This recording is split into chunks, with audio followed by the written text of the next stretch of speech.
गोंदिया जिल्ह्याच्या अर्जुनी मोरगाव तालुक्यामध्ये पोलीस पाटलांच्या 26 जागेकरिता भरती घेण्यात आली होती।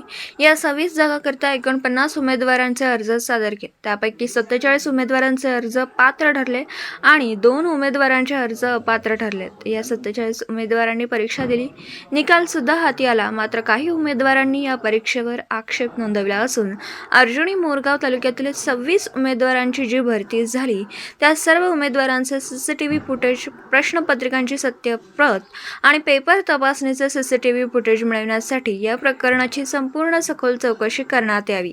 याकरिता अपात्र झालेल्या उमेदवारांनी अर्जुनी मोरगाव उपविभागीय कार्यालयासमोर आमरण उपोषणाला 13 तारखेपासून सुरुवात केली आहे। ज्या पात्र उमेदवारांना पास करण्यात आले त्यामध्ये मोठ्या प्रमाणात घोळ झाला असल्याचा आरोप या उपोषण करणाऱ्या उमेदवारांनी केला। ज्या उमेदवारांना पास करण्यात आले त्यांचे पेपर व सीसीटीव्ही फुटेज आणि पेपर तपासणीचे व्हिडिओ फुटेज पाहण्याची मागणी यावेळी उपोषणकर्त्यांनी केली आहे। गोंदियाहून प्रतिनिधी अमरदीप बडगे। ही भरती होती 4/2/2024ला। ही 26 जागेसाठी भरती होती आणि 149 जागे फॉर्म भरले होते। त्यातील 147 फॉर्म पात्र ठरले होते। तर तिथं आपण 147 उमेदवारांनी परीक्षा दिली। तर तिथं मला असं म्हणायचं आहे की CCTV कॅमेराचं होतं, परंतु बंद होते की काय होते माहीत नाही। परंतु आपल्याला CCTV कॅमेरा फुटेज पाहिजे आहे आणि चेकअप फुटेज पाहिजे आहे आणि प्रशासनाकडे ॲन्सर शीट आहे, ते ॲन्सर शीट प्रथम प्रत पाहिजे आहे आणि कार्बन कॉपी पण पाहिजे आहे, असं माग आहे माझी। ती माग पूर्ण झाल्यास तेव्हाच मी उपोषणावर उठणार, नाही तर उठणार नाही। पोलीस भरती रद्द व्हायलाच पाहिजे, पोलीस भरती रद्द व्हायलाच पाहिजे। नाही त्याबद्दल तर काही सांगू शकत नाही, 3 लाख झाले की 5 लाख झाले की 7 लाख झाले असं काही सांगू शकत नाही मी। त्याचं तर माझ्याकडे काही पुरावा नाही आहे, परंतु पुरावा त्या CCTV फुटेजमधूनच मिळेल, काय झालं, काय घोटाळा झाला आणि काय नाही झालं। आणि रेकॉर्डिंग पण पाहिजे आहे, परंतु सर्वप्रथम आपल्याला फुटेज पाहिजे आहे। पोलीस पाटील पदभरती विरोधात आमचे हे उपोषण चाललं आहे। आमचे हे असे आक्षेप असा आहे की जी एक्झाम झाली आहे त्या एक्झाममधले फोटोज, जे व्हिडिओ रेकॉर्डिंग आहे ते व्हिडिओज रेकॉर्डिंग आणि आम्हाला जे पेपर चेक झाले त्यांची व्हिडिओ रेकॉर्डिंग आम्हाला पाहिजे आहे। तसेच जे उमेदवाराकडील दुय्यम प्रत असलेली उत्तरपत्रिका तसेच प्रशासनाकडील असलेली दुय्यम प्रत ती समोर आणून आम्हाला चौकशी करून द्यावे, हीच आमची मागणी आहे।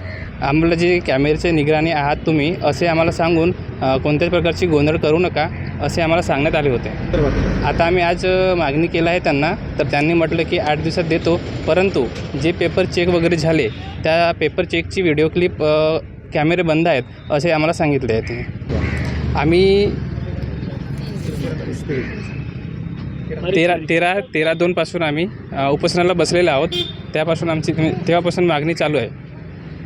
मला तर एकच म्हणायचं आहे की पोलीस भरतीमध्ये जो घोटाळा झालेला आहे तो क्लिअर झाले पाहिजे। सर्वांची जी मागणी आहे ती पूर्ण झाली पाहिजे। इथे उपोषणाला बसलेले आहेत, इथलं उपोषण संपवून इथले जे सर्व अधिकारी आहेत, दंडाधिकारी आहेत, त्यांनी इथं यायला पाहिजे। जे SDO ऑफिसला इथं आलेले आहेत आणि इथं बसलेले आहेत, तर त्यांनी इथलं जे स्टँड घेतलेलं आहे ते पूर्ण क्लिअर करायला पाहिजे, सर्वांचे डाऊट्स क्लिअर करायला पाहिजे। जसं मोस्ट इम्पॉर्टंट ज्या दिवशी एक्झाम झाली इथं त्या दिवशी असं आम्हाला सांगण्यात आलेलं होतं की तुम्ही CCTV फुटेजच्या निगराणीमध्ये आहात, पण आता जेव्हा पूर्ण घोटाळा झाला माझा सेट A होता आणि माझा जो आन्सर शीट आहे तो D सोबत एक्सचेंज झालेला आहे। मग नंतर मी मागणी केली, दंडाधिकारीकडे गेली, त्यांनी पण काहीच रिस्पॉन्स दिलेलं नाही आणि मला जिथपर्यंत कार्यालयापर्यंत मला पोहोचायचं होतं मी तिथपर्यंत पोहोचली, पण तिथून काहीच रिस्पॉन्स आलेलं नाही। आणि अजूनपर्यंत आम्ही मागणी केली की CCTV फुटेज आम्हाला पाहिजे। CCTV फुटेजसाठी नकार दिलेला आहे की तुम्हाला CCTV फुटेज मिळणार नाही। म्हणून आमचं एकच डिमांड आहे की बरं ठीक आहे, आम्ही जर इलिजिबल आहोत तरी पण जर आम्हाला पोस्ट मिळत आहे तरी पण आम्हाला पोस्ट नको आहे, फक्त आम्हाला न्याय हवं आहे आणि फक्त आम्हाला CCTV फुटेज पाहिजे आहे। CCTV फुटेज जर तुम्ही आम्हाला दिली, न्याय आम्हाला दिलं तर इथून उपोषण आम्ही संपवू, एकच आहे। सर ऑब्व्हियसली सर कसं आहे, मार्क्स मोस्ट इम्पॉर्टंटली। जसं एक कॅन्डिडेट आहे, मी प्रॉपरली त्याचं नाव नाही घेणार, पण एक कॅन्डिडेट असं आहे की फर्स्ट एक्झाम जेव्हा तो देतो तेव्हा त्याला फक्त 22 मार्क्स येतात, सेकंड अटेम्प्ट जेव्हा तो देतो तेव्हा त्याला डायरेक्ट 69 मार्क्स दिला जातो आणि इंटरव्ह्यूला त्याला डायरेक्ट 81 आहे, 81 पॉईंट समथिंग आहे. तर मला असं वाटते ना सर की फर्स्ट अटेम्प्टमध्ये जर त्याची एवढी छान अभ्यास झालं होतं तर त्यांनी फर्स्ट अटेम्प्टमध्ये ॲटलिस्ट 40-45 तरी घ्यायला पाहिजे होतं. डायरेक्ट इतकं मोठं जम्पिंग केलेलं आहे आणि दुसरं कॅन्डिडेटला एकदम 52-53वर दिलेला आहे आणि जर तो कॉम्पिटिशनमध्ये पण जाईल सेकंड कॉम्पिटिशनमध्ये तर त्याचं तर इंटरव्ह्यूमध्ये तर कुठंच मॅच नाही आहे ना, खूप लाँग डिस्टन्स आहे. तर मला तर असंच म्हणायचं आहे की पूर्ण व्हेरिफिकेशन खूप छान प्रकारे झाली पाहिजे आणि मला 36वर दिलेलं आहे. डायरेक्ट पासिंग मार्क दिलेली आहे मला 36वर. म्हणजे कसं झालं आहे की एक्सचेंज झालेली आहे आन्सर शीट. माझं UPSCचं प्रिपरेशन सुरू आहे, कॉम्पिटेटिव्ह प्रिपरेशन सुरू आहे आणि मला असं वाटत आहे की एक कॉम्पिटेटिव्ह प्रिपरेशन करणारा स्टुडंट जेव्हा पोलीस पाटीलची एक्झाम देत आहे तिथं तिचं सिलेक्शन होत नाही आहे. ठीक आहे, मी मान्य करते की चला माझ्यापेक्षा तिने पण अभ्यास केलेला आहे, पण एवढं मोठं डिस्टन्स होऊ शकत नाही ना सर की मला 36वर नेऊन पोहोचवलेलं आहे आणि त्यांना 69 दिलेलं आहे किंवा जास्त मार्क्स दिलेला आहे.